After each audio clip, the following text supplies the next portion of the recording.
TV. yeZimbabwe ndadzoka zvekare ndauya pane vakuru inozo sometimes unombobata vakuru revolution unonzwa kuti vari kuti kudii nesignal yasendwa naMdaragedza. So let me call General izvezvi. General vari topinda pa online izvezvi, so haha pachapisa. I'm telling you. Aya vari kunakidza. Baba.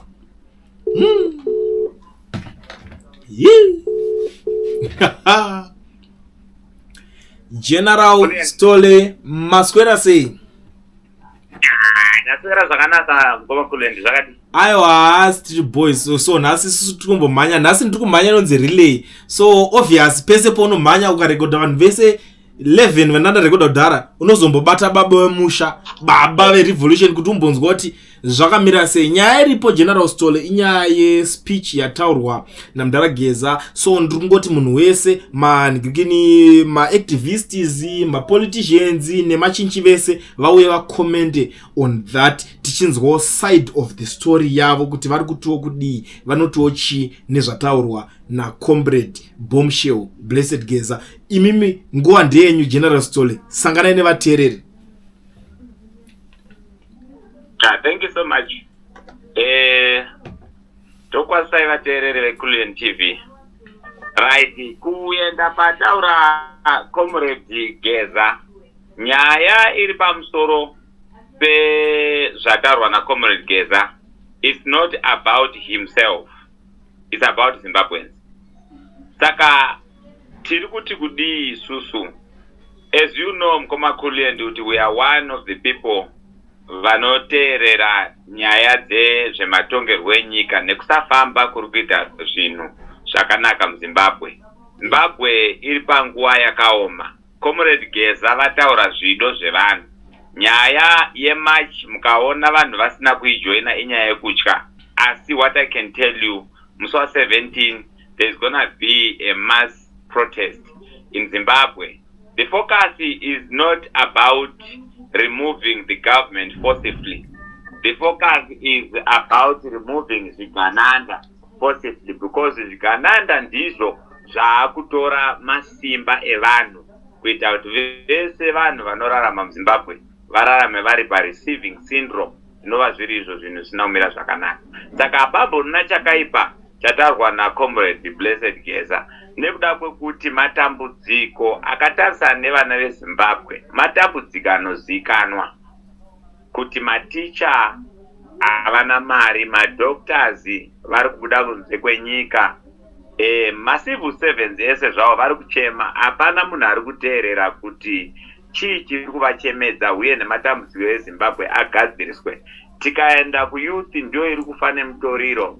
Nyaya yemadrugs mukuunderstanda ndo akufinanza misangano iri kutonga zvechitororo izvozvizvi, nekuda kwokuti vana vemaprominent politicians nezvigananda ndivo vari kupusha zvese zvine chekuita nehuori mukati menyika. That is why mutoona kuti vana Chris Mutsvangwa vambobatwa vari kumoney laundering, muri understanda. Zvese izvozvo zviri kuitika matambudziko enyika. Manesi kutaura kudai vachiri kungochema sekuchema kwavaingoita 5 years pakapinda vaMnangagwa. You still remember kuti manesi vakangogara vane matambudziko. Hakuna munhu ari kuteerera zvichemo zvevanhu. Hatisi kutaura pamusoro pevanhu vasiri kuafoda even 3 meals a day. And vanhu havasi kukwanisa kuafoda 3 decent meals a day. Massive social imbalance iri mukati menyika kuti vamwe vanoafoda kutengera vamwe mota nyika yese, mumwe haasi kukwanisa kuafoda kutenga shangu yemwana kuti aende kuchikoro.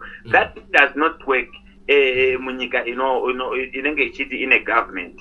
So the government of Zimbabwe has shown kuti havasiri ready kuaddressa maproblems evanhu, and izvozvo zvinotenderwa kuti pave nemass protest kuti vanhu vatarisire zvinyunyuto zvavo vaine focus yekuti zvinyunyuto zvavo zviaddresswe at the same time zvavanenge vakatarisira paprotest iyoyo zviitike. Ndava maproblems ese avapo, haana munhu ari kuteerera. Nyaya yekuti Zimbabwe yakuraramiswa senyika yekungoti taakuraramira zvesvoto, handiyopi nyika yatingada iyoyo sevanhu. Saka tinozvikurudzira zvataura naComrade Geza, and we are supporting. Tatoisa command ma-coordinators ese ari kushanda paground kuti vatotanga kumobilize and all those sort of things because zvinoitwa nesimba revanhu. Simba revanhu ndo rinochinja mamiriro ezvinhu.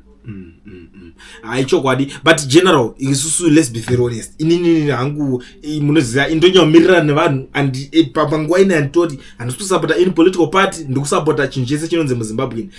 But makazvitasa general vanhu aro vakafera pa because nyaya yacho pana vanhu ndambobvunzawo zvangu handisichadi kutaura mazita vakati ukanotarisa chero kuNigeria kuKenya hakuna anokumbira kuti kana kupuwa nigrini yemapurisa kuti mvumo kuti tichazoita zvakadai so hanzi vanongoerekana vapinda mustreet. Saka that is the strategy right now yekuti mwana wese ngaangopinda at any given time pazuva ravatopuwa iroro kuti hande tinopinda. General makatarisa vanhu havabhurwe here apa. What's your take on that? Muneonawo senyaya chese chinonzi revolution hachina mvumo. Ndo zvinhu zvamunofanirwa kuandastenda. Tiri pamarodhi maviri. It's either togamuchira situation iripo tongorarama sezvatakajaira kana kuti tochinja zvinhu nemamiriro zvaka. Nzira dzekuchinja nadzo zvinhu imbiri zvakare. Pane democratic way iri kudefeatwa nezvigananda kubudikidza nemari, at the same time kubudikidza nekuti vanogona kumanipulata the system yacho. But now nzira imwe yechipiri kana system yakudefeata zvido zvevanhu nenharo i-revolution, and the revolution is a mass participation. You can never guarantee safety pakadaro nekuda kwokuti zvinosanganisira chaos mukati, and at the same time we are fighting with the people who are going to defend themselves, because nyaya iri pano it is the focus of power. You understand? And the focus of power is on the one in the benefit stage. Ndiye anotanga kudefenda nenzira dzekuti zvese ngazvingoitika. Saka hamugoni kuenda kuhondo moti aiwa tinodzoka takakwana. Vamwe vanogona kusara ikoko zvinowanikwa. Ndo zvazvakangoita. Ndo saka tiri kuti it's not about the command, it's about the people of Zimbabwe. Vakaenda vese kuhondo havana kudzoka vese. Ndo saka muchinzwa kune mass graves and everything. Kana Zimbabwe yazvipira kuti yakuda kusunungura nyika, zvese izvozvo hazvisinei, zvatoo zvimwe izvozvo. And it's a deadline musi wa17 yekuona kuti Zimbabwe iri ready here kushandisa zvinhu kana kuti we just accept the situation iri paground. Aiwa apa mataura sababa apa. Aiwa indomboisa maoko. Boss hana mutaura unoona kwawanda but pane information unoti iyamachuwa ine ndachiti ndichirekodha vamwe vese tichitana nawo nharo tichimbovabvunza vachipanika, but apa indatobatsirikana inini zvangu personally, noti vamwe vanhu vari kuona vese inini. Onaka Kulian, tiri kutarisa maproblems eZimbabwe ka in the lenses zvinhu zvinooneka. 95% of youth in the country is not employed. Chatinodya chatinobika munyika tinobva kunze kwenyika. Chero mafuta tinobikisa chaiwo zvinhu zvokuti tinogona kungoti nezvigananda zvatinazvo vanogona kuvhura mafactories vagofanda mafarmers kuti varime masunflower tigadzire mafuta ekudya, vana vawana employment. Havasiri kuita 95% of our youth havasiri employed. There is a massive brain drain wese mwana akadziza anofanirwa kucontribute to the development of that country ari kutsvaga green pasi kunze kwenyika. Mamiriro akaita zvinhu, mapensioners edu vakasenza vamwe vachibatirwa mari munguva dzaifunctiona economy for years vari kupuhwa inonzi blanket fee of $50 yavanoita 3 or 4 hours vakamirira pabank. Hatina a functioning banking system inogadzira confidence muvanhu. Uri kundiandatenda zvandikutaura pano.